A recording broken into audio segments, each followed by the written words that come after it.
Assalamu alaikum wa rahmatullahi wa barakatuhu. This is Tariq. Today I am going to teach you present perfect progressive. आज मैं आपको सिखाने जा रहा हूँ present perfect continue. Present perfect progressive होता क्या है या प्रेजेंट परफेक्ट कंटिन्यू होता क्या है, let's see. Basically present perfect continue बात करता है कोई ऐसा काम जो शुरू हुआ हो माजी में और अब तक चल रहा हो। ऐसे जुमले जो माजी में शुरू हो रहे हों और अब भी जारी हों वो प्रेजेंट परफेक्ट कंटिन्यू में शुमार किए जाते हैं।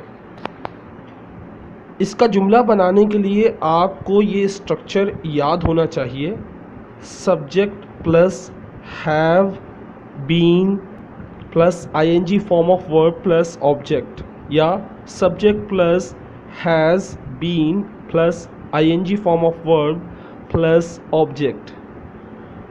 एक बात याद रखिएगा, हैव जो है वो आई, यू, वी, दे या किसी दो नामों के साथ आता है, और हैज़ बीन जो है वो ही, शी, इट या कोई एक नाम के साथ आता है।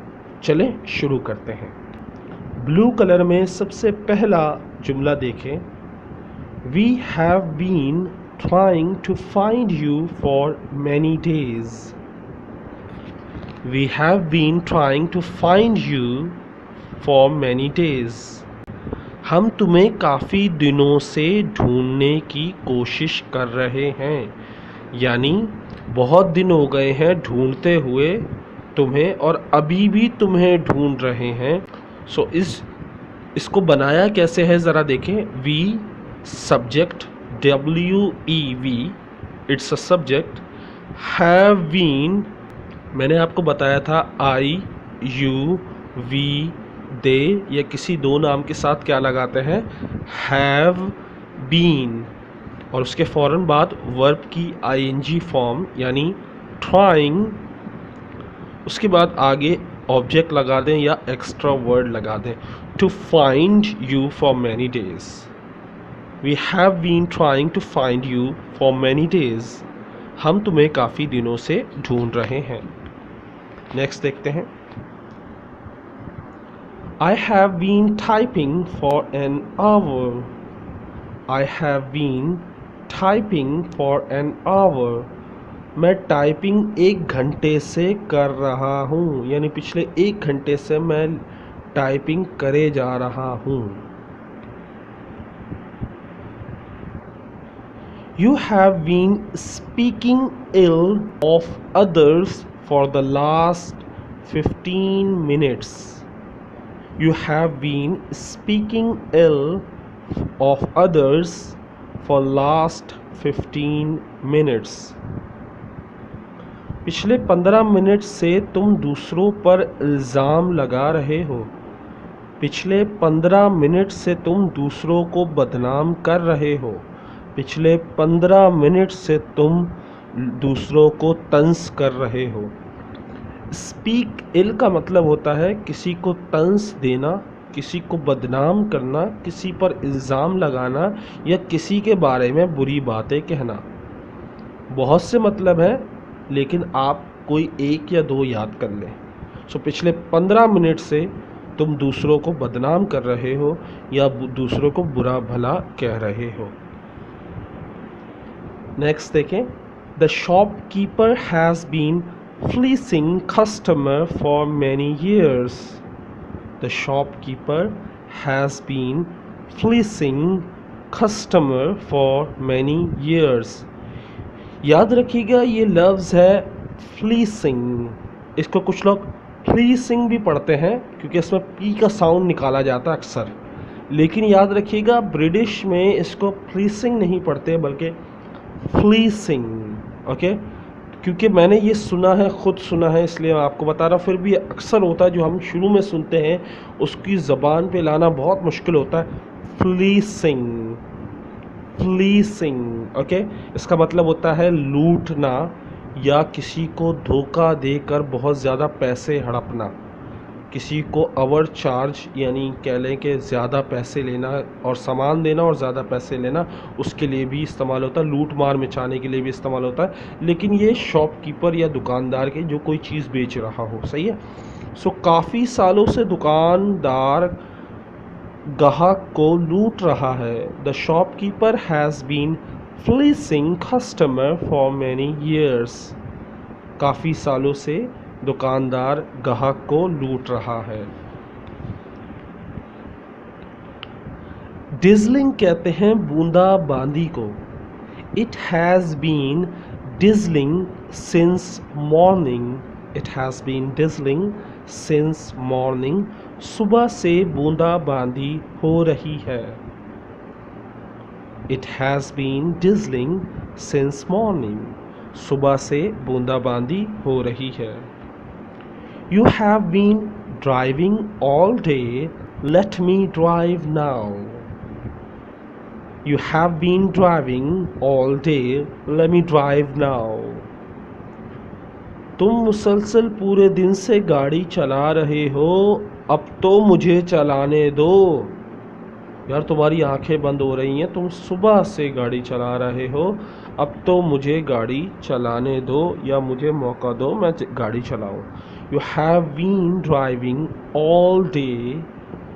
Let me drive now.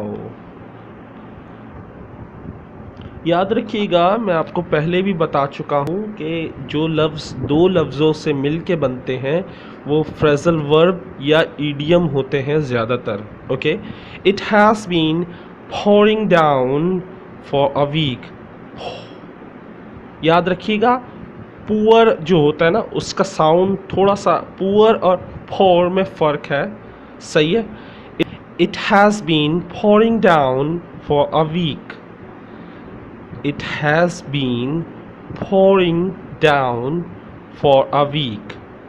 याद रखिएगा, ये जो अगर ये सिर्फ POUR लिखा हुआ आ जाए तो इसका मतलब होता उड़लना या कोई चीज़ शरबत डालना, उसके लिए डालने के लिए इस्तेमाल होता है। किसी चीज़ से किसी चीज़ में कोई शरबत पानी डालने के लिए, उड़ेलने के लिए इस्तेमाल होता है pour. ओके, लेकिन यहाँ पे pouring down का मतलब यानी pour down का मतलब होता है कि बहुत तेज़ बारिश होना। ये बारिश के लिए सिर्फ इस्तेमाल होता है, याद रखिएगा। It has been pouring down for a week यानी it has been raining for a week. बारिश बहुत तेज़ हो रही है। So it has been pouring down for a week. एक हफ्ते से बहुत तेज़ बारिश हो रही है। एक बात बता दूं, मुझे इसका सही साउंड प्रोनाउंस नहीं करना आ रहा। मैं बहुत कोशिश कर रहा हूं, लेकिन इस लफ्ज़ को ना मैं अक्सर पहले मैं इसको पुअर पढ़ता था, लेकिन ये पुअर नहीं है ना, पुअर है। ओके, पाउ डाउन। मगर मैं अभी भी मुझे ऐसा लगता है कि मैं इसका साउंड को सही नहीं, तलफ़्फ़ुज़ को सही नहीं बोल पा रहा, क्योंकि मैंने ये लफ्ज़ अंग्रेज़ की ज़बान से अभी तक नहीं सुना। मैं सिर्फ जो वीडियोस देखकर और प्रोनाउंसिएशन निकाल के जो सुनते हैं वैसे सुन रहा हूँ, तो उससे थोड़ा कम ही समझ में आता है, लेकिन कोशिश अपनी पूरी कर रहा हूँ। So it has been pouring down for a week. एक हफ्ते से तेज़ बारिश हो रही है. I have been working in the laboratory since 2005. I have been working in the laboratory since 2005. मैं 2005 से लेबॉर्ट्री में काम कर रहा हूँ. लेबॉर्ट्री उर्दू में कहा जाता है और लेबॉर्ट्री इंग्लिश में कहा जाता है, सही है. So I have been working in the laboratory since 2005. मैं 2005 से लेबॉर्ट्री में काम कर रहा हूँ. Her phone has been ringing for 10 minutes. Her phone has been ringing for 10 minutes. 10 minute से उसका फ़ोन बज रहा है. Now it's time for vocabulary. Attack. Attack. It means to attack is to try to fight or to hunt. हमला करना का मतलब ये होता है किसी से लड़ना या किसी का शिकार करना। They were unprepared when the enemy attacked. They were unprepared when the enemy attacked. वो लोग निहत्थे थे जब दुश्मनों ने हमला किया था।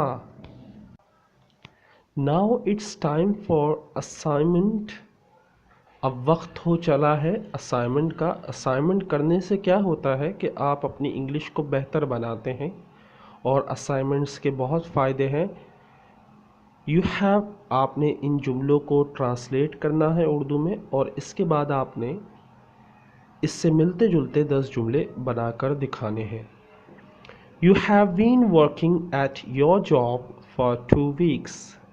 They have been using mobile since 2017. It has been drizzling since evening. He has been fleecing me for 3 months. Now it's time for golden words. ये मैंने बाइबल में लाइन पढ़ी। बाइबल से मुराद ओरिजिनल बाइबल नहीं, बेसिकली एक picture थी जिसके नीचे लिखा हुआ था जॉन और एक कुछ नंबर लिखा हुआ था। सो मुझे तो मुझे नहीं पता ये बाइबल में है या नहीं है लाइन, लेकिन बहुत ज़बरदस्त लाइन है, ज़रा सुनिएगा। ट्रुथ एंड लाइज, सच और झूठ, which one of them hurt you most. सच या झूठ, इनमें से कौन सा है जो आपको बहुत ज़्यादा हर्ट किया है? कौन सी ऐसी चीज़ है, सच या झूठ में कौन सी ऐसी चीज़ है जिसने आपको बहुत ज़्यादा ज़ख्मी किया, बहुत ज़्यादा तकलीफ़ दी है, बहुत ज़्यादा दुख पहुंचाया है? सच ने आपको दुख पहुंचाया या तकलीफ़ ने, झूठ ने आपको ज़्यादा दुख पहुंचाया? इनमें से कौन सा ऐसा जिसने सबसे ज़्यादा आपको दुख पहुंचाया? एंड व्हाट्स द क्योर, और इसका इलाज क्या है? इसको ख़त्म कैसे कर सकते हैं, इसको सही कैसे कर सकते हैं? तो ये 2 सवाल हैं जो बहुत ज़बरदस्त सवाल भी हैं और कूट भी है। सो आप सोचिएगा ज़रूर। Truths and lies, which one of them hurt you most, and what's the cure, सच और झूठ इनमें से कौन सी चीज़ है जिसने आपको सबसे ज़्यादा दुख पहुंचाया है और इसका इलाज क्या है?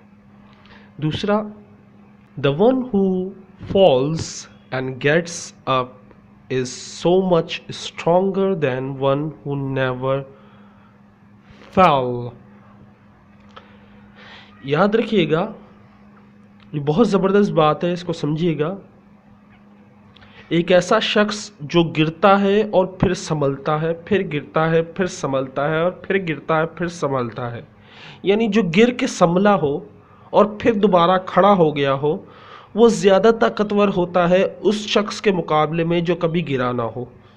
उम्मीद करता हूँ ये वीडियो आपको पसंद आई होगी और मेरे लिए खुसूसन दुआ करें।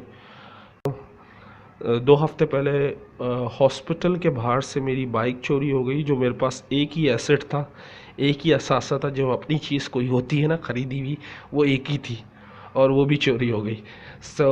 ये अल्लाह की कोई इम्तिहान है या क्या है, आई डोंट नो, बट कहते हैं जब मुश्किल आती है तो सारी तरफ से मुश्किलात आ जाती हैं, हर तरह की मुश्किल आके सर पे खड़ी हो जाती है।